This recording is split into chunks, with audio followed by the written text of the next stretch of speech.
period breakouts, because bleeding from one place wasn't bad enough, you need to bleed from the skin on your face as well. Period breakouts suck. But a lot of people, including some of you beautiful butterflies, have noted that right before or around your period, you start to get really bad breakouts. Your skin feels a little bit oilier and you get these little gnarly ones. I am about to start my period, so you know I got these little gnarly ones and a whole bunch of them down here. Period breakouts suck, but your skincare routine doesn't have to. And there are a few things that I use for my facial care as well as care in other areas of my body that just help me get through the changes that my skin on different parts and different areas of my body tends to go through. And it's important to talk about why period breakouts happen. Like, a lot of people have noticed this, but is there any science behind it? Well, actually, yes. And we've done a video with an OBGYN before, someone who is an expert in women's hormones and female reproductive health, that yes, has also broken down what happens in a menstrual cycle and how these things work. So it's really important to know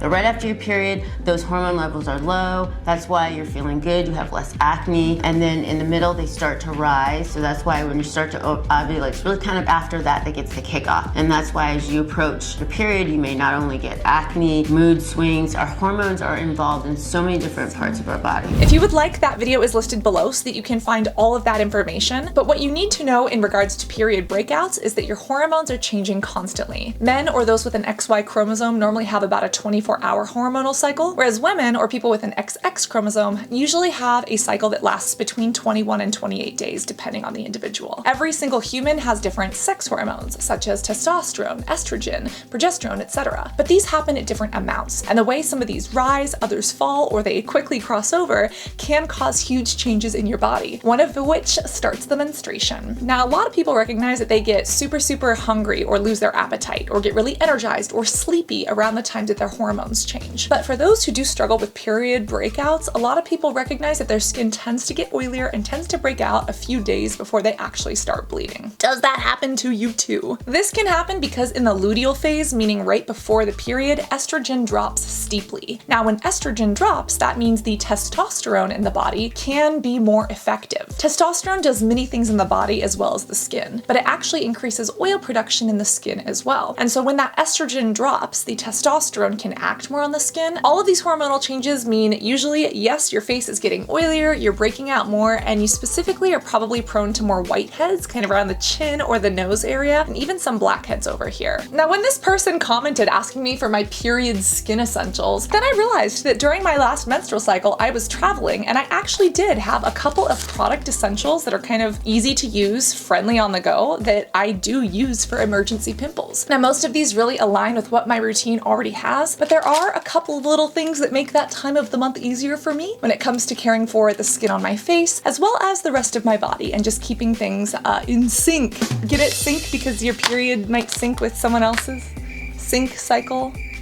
Anyways, now even when I am menstruating, I do try to keep my skincare routine consistent, meaning I don't change out my cleanser or my moisturizer or my toner or my serum or things like that. But there are a couple of little product essentials that I do reach for, especially when I start breaking out. And the most common one that I go for are pimple patches, specifically those from Zits as well as Blume. Zits, you know, is one of my favorite pimple patch brands. What I like about them is that they're not just hydrocolloid patches, they actually come in these little individually wrapped packets, and you can actually stick them onto little zits. They have these micro darts in them, so they actually have acne fighting ingredients such as tea tree and salicylic acid that penetrate into the pimple. These are wonderful. And when I have emergency zits, these are what I go for. You can get them at Target. They can be a little pricey, so I recommend getting them on sale. And they also have the hyperpigmentation ones if you get the little dark marks that are left over. Now, one other brand that I really love is Blume. Blume is specifically made for women with period breakouts. Their entire line is based around skincare and acne-friendly products, especially for those who menstruate. And what I love about them is that every single purchase donates to Days for Girls. That's basically a charity that helps young women who can't afford menstrual care to get education and products, especially in countries or areas where it's really a taboo subject and people don't speak about or educate them. And then one day in their young teens, they just wake up bleeding, and it can be very terrifying. So I love what Blume is doing, and I also love their pimple patches. These are so cute and so fun. They're like these little hydrocolloid stickers. And what I love about these is that they do have salicylic acid. Salicylic acid is oil soluble, and these are wonderful because these are actually acne fighting hydrocolloid patches that kind of get the gunk and the goo out of your skin, but they also have that salicylic acid to help fight the blemish. I just stick these on and I love them. These are really cute if you want to have fun. If you want something invisible, the Zit Sticker ones are great. Now sometimes I do go for another spot treatment. There are some of the spot treatments that you can put on or wash off, which are great. These are 3 that I personally love. One that got stolen from me that I had to rebuy from Skinfix. If you have teenage acne and your skin really does well with benzoyl peroxide, the Terminator 10 from AcneFree is wonderful. Really potent benzoyl peroxide, but it'll dry up that zit like nobody's business. Now if you do have more mature skin, and especially if you struggle with acne and rosacea, and your rosacea tends to flare, this from Skinfix is absolutely wonderful. This is made for acne prone skin. It's from the Acne Plus line, and I absolutely love this. I can literally just spot this on where I need it, and it helps to dry up a pimple, but it's not as drying as the Terminator 10. Now if you're looking for a K-beauty option, there is this one from Ciracle. Cereal. I love Lucky Charms. This is a wonderful and inexpensive option from K-beauty, and if you are looking for something that you can get overseas or that's just really inexpensive, this is a very cheap one that does work quite well. This is a red spot cream with zinc, tea tree, and sulfur. This is also really good at drying up a pimple without overly stripping the skin. Now what are we supposed to do about that oiliness? Again, I don't change a bunch about my routine, but I do find myself reaching for blotting sheets, especially, the week before I start menstruating. These are some of my favorites. They're from Beauty Bakerie. These are parchment papers. These are cute little oil blotting sheets that have little gold flecks in them. These are wonderful, super fun to use, and if you do want to save money, just use the toilet paper sheets. I know it's not glamorous, but those seat covers at like the Starbucks bathroom seat liners, the ones you get at airports, literally the exact same stuff. You can just use that, tap it on, and you can get the oil off your face, especially if you want to remove that over makeup. I love these, especially when I am breaking out. Sometimes I go for powdered makeup, and I love the Juice Beauty powder that has the sulfur in it. Again, sulfur is an acne fighting ingredient, and I find that that works really well for my skin right before my period. In general, my skin really likes that product, which is why I go for it, but it's kind of a loose powder that I can just dust on, or I can even mix a little bit with water or foundation and kind of pat it over any large blemishes that I'm currently struggling with. Now, I usually don't switch up my sunscreen, especially if I'm testing a new one, but the Murad mattifying sunscreen is one I keep going back to. It used to be an SPF 15, but they updated it to an SPF 45, and for me, my skin gets oilier right before my period, so I use that for mattification. If your skin gets drier before your period, or if the oiliness in your skin doesn't change, you really don't need to switch up your sunscreen or your moisturizer. For me, again, occasionally I will switch out my sunscreen just for a few days,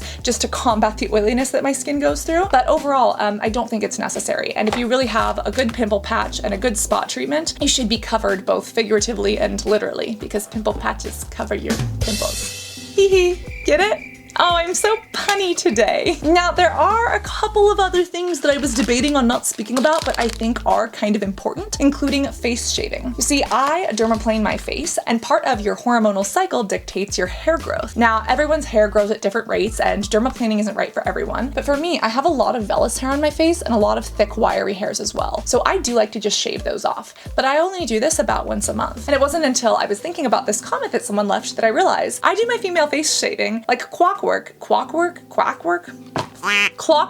dyslexia. Wow, dyslexia is striking hard today. What I'm trying to say is that I shave my face like clockwork, and it's usually the week after my period. So like day 10 of my menstrual cycle if I've bled for 7 to 10 days. Again, I have two uteruses, or uteri technically, and so my periods are very unpredictable and they can be horrendous. But for me, I'm kind of on this cycle where I know once I've stopped the bleeding phase of my menstrual cycle, I can start doing my face shaving. And I find that this works better for me than before my period. And the reason why is because before my period, my skin gets much oilier. And for people who are acne prone, dermaplaning might not be right for them. Some people have claimed that it causes breakouts in their skin. But when you think about it, the oil is created in our skin, and it almost uses our little baby hairs on our face to escape into the top of the skin, to kind of use them as a road or a bridge from the inside of our skin to the outside. And if we shave those little hairs wears off, the oil might get trapped and plugged under the skin, and that could lead to more acne bacteria feeding on it and us having a breakout. So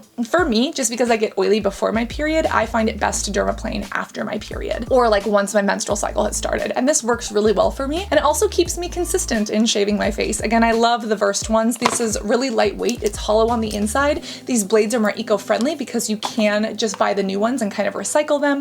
Really, really good, and you can use these multiple times. Also, these are like under $30, whereas other female face shavers from like Dermaflash, they're good, but they're like 300 bucks. And this is cheap and inexpensive, but effective for me, especially because some of the Twinkle Dinkle razors that I've gotten online did not work for my face. I have very hairy chin hairs, okay? If you want a video on how I actually do my female face shaving routine, because my products are different, we have a video on that. And then we also have a video about why some people do break out with dermaplaning. So this might not be right for everyone. But for me, once my face has gone through that oily phase and it's gotten hairy again, it is time to shave. Now, how do I know when my period is coming? It can be really difficult, especially being someone who has menstruation that is pretty irregular. This thing, however, has made my life so much easier. This is an Oura ring, and this is very expensive, and I wouldn't recommend this to everyone, but I use this as a fitness tracker, as a sleep tracker, and as a period tracker. And this has helped me so much with my menstruation, but also with my sleep. Some of you may know that I have had a past history of seizures and atypical epilepsy, and it's been really difficult to deal with. And some of that correlates with how well I'm able to sleep. And so having better sleep hygiene has been essential for me. And I used to use the little Amazon watch wrist bracelet, but I kept on breaking them, and then it didn't look good, like I had to take it off if I was going somewhere fancy. I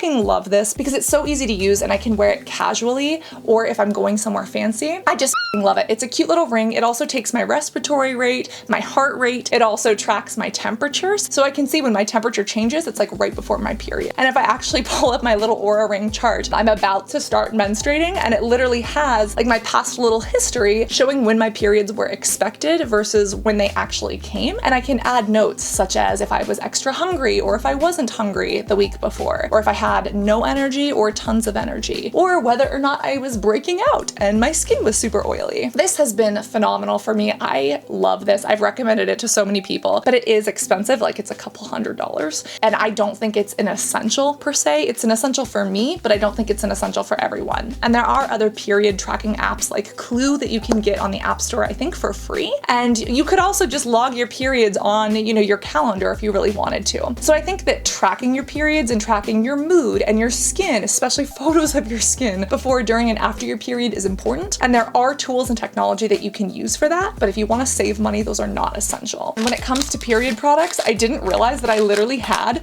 like a little stash of things that I take with me when I'm traveling or when I am around that time of the month. And it includes these things. Now, again, I do have very strange and effed up female anatomy. I have 2 vaginas and 2 uteruses, aka uteri. Everything on the outside looks normal, but up inside of things, it's spaghetti, okay? These little menstrual cups are something that I love. I'm not able to use tampons or all menstrual cups or all menstrual items. They're very difficult for me. I found one that actually adjusts to the size of my anatomy that I can use, and other than this, I have to use pads. Like, that just is what it is. So this is a little must-have for me. These are super eco-friendly as well. They're little flex ones. These, you can reuse them. I use one per cycle, so I'm being more eco-friendly, but I'm not carrying around like a little bloody diva cup. Some people do that. Some people love that. Then good. Tried to do diva cups. I could not.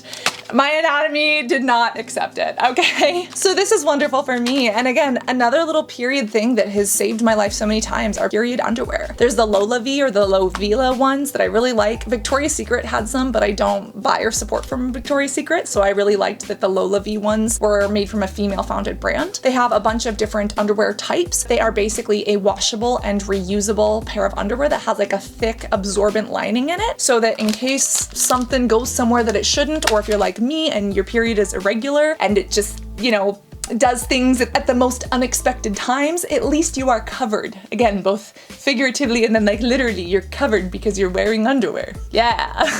These as well are amazing for me. I don't know about other people, but I found that I have more bromohydrosis around the time of my period and right before. Bromohydrosis basically means foul smelling underarm odor. And as you probably know, I don't use a ton of deodorant. Sometimes I use my native deodorant, sometimes I just spray hand sanitizer into my armpits. But there is a difference between sweating, just having moisture, and then having odor. That's what deodorant is for the odor, and antiperspirant is for the sweating. And I don't feel like I need that all the time. If you meet me in person and I stink like a garbage can, tell me, because we already know my nose just does not work as well as it should. That is a thing that was even relevant before COVID was ever a thing. I've just never had the best sense of smell. But I do find that in correlation with my hormones, my body smells different. And fun fact, there are actually medical studies showing that when females or people with XX chromosomes are ovulating, that moment where they are most fertile, people with XY chromosomes actually think that they look and smell more attractive. Yes, they took shirts from women and from XX people who were ovulating, and then they blindfolded people with XY chromosomes and men and had them sniff it, and they rated the people who were ovulating as smelling better, and it was statistically significant. So your hormones do change your body. I have kind of noticed that, especially as my periods get slightly more regular. They're really not the most regular. Again, my little aura ring is telling me I should be bleeding right now, and I'm not, but I think I'm about to. But because of that, I actually did start purchasing these. I get these off of Amazon, and I fucking love these. These are the OMG It's You No Sweat Antiperspirant Wipes. Do not flush them, they do say, but this is literally an easy to use to go antiperspirant wipe that you wipe under your armpits, or yes,